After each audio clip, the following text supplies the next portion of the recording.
your name? Kay. Kay? And you smoke as well, Kay? I do, Yeah, yeah. you do. Yes, I got this cloud with you. Not that you can smell it, but you can feel it Yeah. vibrationally. And you've got to understand it's bad for you, I know. all right? Yep. There's a lot of But people... I'm addicted. No, but listen, there's a lot of people love you, Mm. and there's a lot of people who are going to have absolute broken hearts when you're not here for them, when they see you dying in that hospital bed, powerless. And I want you to imagine the look in their eyes as they look at you, and they are just wishing you'd stop smoking so that you've got another 10 years here. You really need to get that, because did your mum smoke as well? Mm. Yeah, it's like monkey see, monkey do. So mum did it, I did it. Sort of respected your mum, wanted to be like mum, and you smoked. Well, my mum smokes and I don't smoke. I was naughty when I was 13. I was less than that, I think I was 11. I thought it was really, really funny for her birthday. I gave her a suicide kit. When she opened it up, it was matches and cigarettes. It didn't go down well, but it wasn't funny. I think I ruined that birthday for her. But as an 11-year-old, I thought it was really funny, because I'd joined the dots and I couldn't understand why she couldn't join the dots, because like, you need to be able to breathe. That's what my problem is. Exactly. I have no pain, no ailment. I've been to the doctor for 28 years, Right. but I can't breathe. But I know what it is. Yeah. It's the So smoking. how do I stop? How do I stop? Right, okay. Help me stop. Right, if you really, really want, you've got to really, really want to stop. But Yeah, I the know truth that. is, you don't really want to No, stop. I You enjoy don't. it. I like it. I love I it. know. It's just like my mum, it's her thing. She lives on her own. My mum, she's 77, 78. She lives on her own, and it's her one vice, that and her coffee. It's killing her, but it's what she enjoys.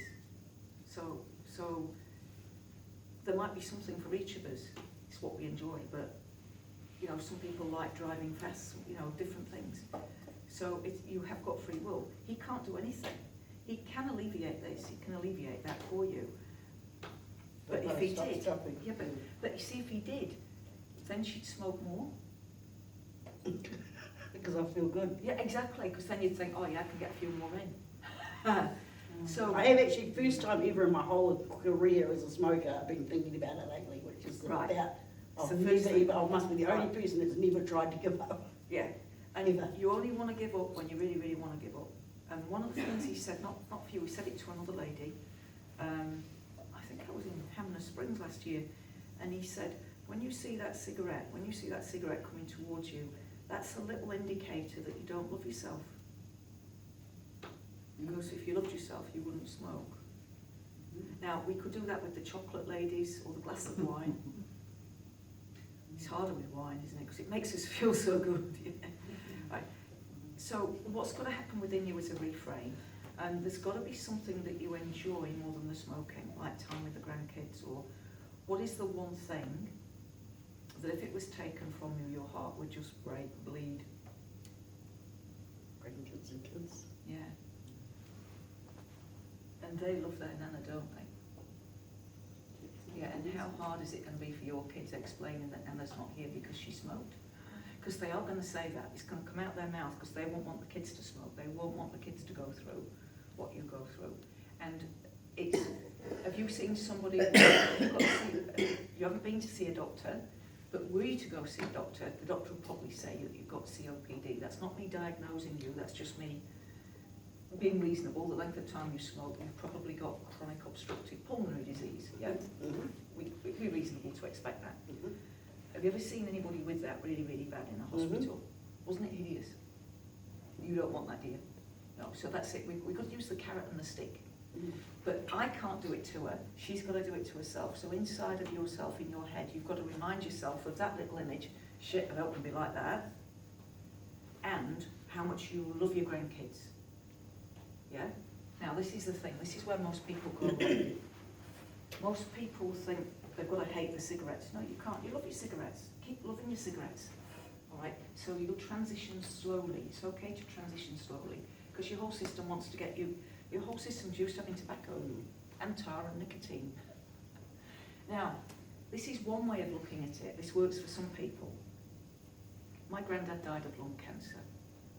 My granddad was unfortunate to be in both world wars. Can you imagine the unluckiness of being born over that period where you go to war once, you come home, you lost 2 brothers, and then you have to go again?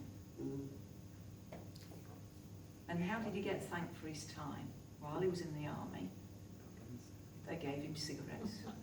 They addicted him to tobacco and gave him lung cancer. And so what they didn't take away from his family, they then did through the cigarettes. And for that reason alone, if I was a smoker, I'd stop. Because I wouldn't let those people that deliberately made the tobacco addictive, deliberately made it, deliberately added tar, Mm.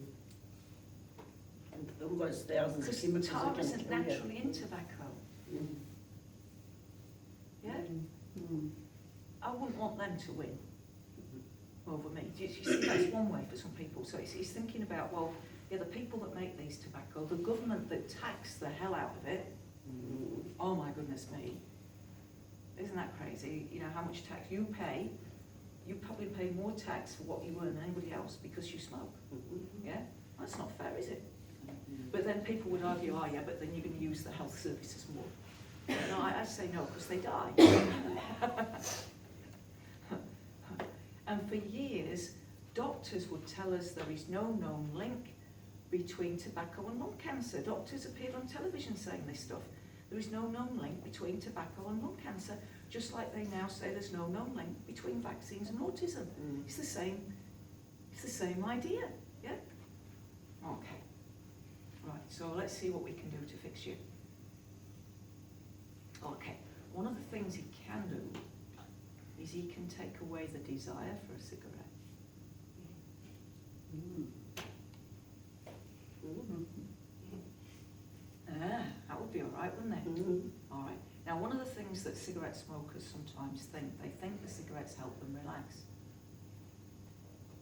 Yes, it does. When the nicotine comes in, you feel relaxed, but you're also breathing deeply as you smoke a cigarette. Breathing deeply can get you almost the same effect, but when you get the nicotine withdrawal, that's when you get anxious. So it's your cigarettes that are making me anxious. I want you to say to yourself, it's my cigarettes that are making me anxious. It's my cigarettes that are making me crave the next cigarettes. As a general rule, we don't crave anything that's healthy for us, as a general rule. Seriously. When did you ever crave salad? Or water? We don't, do we? We crave the things that aren't good for us. Cool.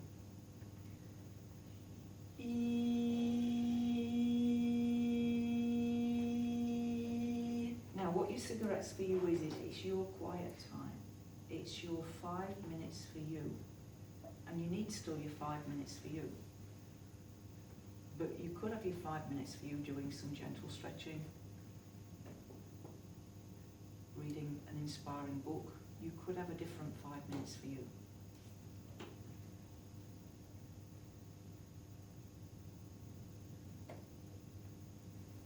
Okay. Now what the surgeon is suggesting as well is that as you puff on your cigarette, you do it all in light slow motion. You really notice the first puff of the cigarette, how it makes you feel. Second puff, how it makes you feel. And really bring consciousness into your cigarettes, because when you first started smoking cigarettes, you didn't actually like them. It made you feel weird and all dizzy, and it was like She made poison. herself like them. Yeah. Yeah. And so if you can slow down the process, you will remember how they used to make you feel. And I mean, you'd never believe that you'd become addicted, would you? Never in a million, because she didn't like them. She was only doing it to be sociable. Everybody else was smoking, then they all gave up and left her with the addiction. You notice the breathing's better already? Yeah, it's not wheezy. Yeah. So he can help. He can go a long way to help you. But he's also, he can't do it without having this discussion, because you know he's got to bring into your awareness shit. You know, if you want to die, smoke cigarettes. Drive cars fast. Have too much alcohol. There's lots of ways you can kill yourself. Yeah.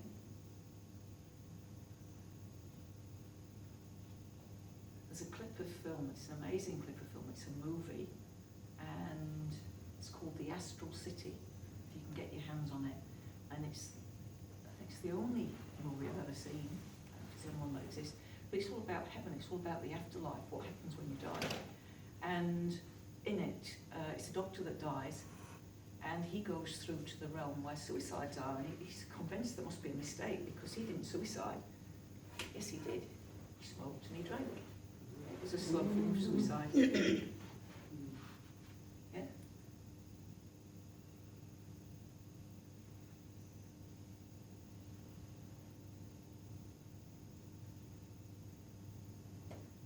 You love being here for your kids and your grandkids.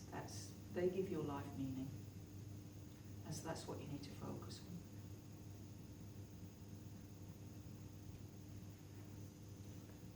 You get an extra 5 years with them.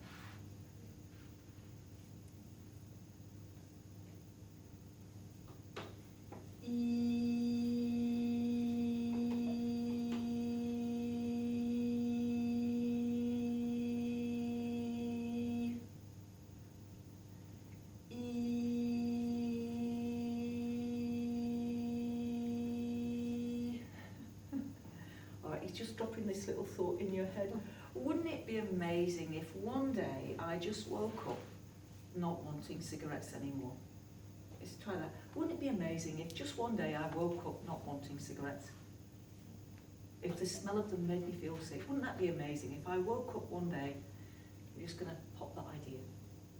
Because in the same way that you never imagined that you'd even start thinking about giving up, who knows, maybe one day you'll just wake up thinking, do you know, I'm just not that into them anymore. That's what my mum did. Never touched another one again. Yeah, so it's in your genes to have that happen for you then. Just to wake up and just realise, nah, had enough now. And there can be a little wisdom within us that knows, all right, we've got away with it so far, but we better not push the envelope, you know. better just like take it a bit more steady now. And I'm sorry to do this to you, but just imagine where you'd be living if you hadn't spent all that money on cigarettes. So you've seen my funny thing. But, you know, money to burn, you know, there's been times where you haven't had money to burn, yet you have, haven't you? You know, so imagine how much better off you'd have been financially if that had gone in a savings account. Exactly. Yeah, it'd be nice, wouldn't it? Eh? Yeah. Feeling Well, good? would. Yeah, definitely notice my breathing. Yeah, Not a lot wheezy, better, eh? Eh? Your face colour's really bright red when She you're can't out there. even It's feel not it as will red. probably can't do without being without burning. Yeah, so it's time to Or stop, is eh? it It really is Yeah. time to stop. It's Yeah. time to say, all right, I've had a good innings, I've got away with it, but yeah, let's change our way. Cool. Give her a round of applause.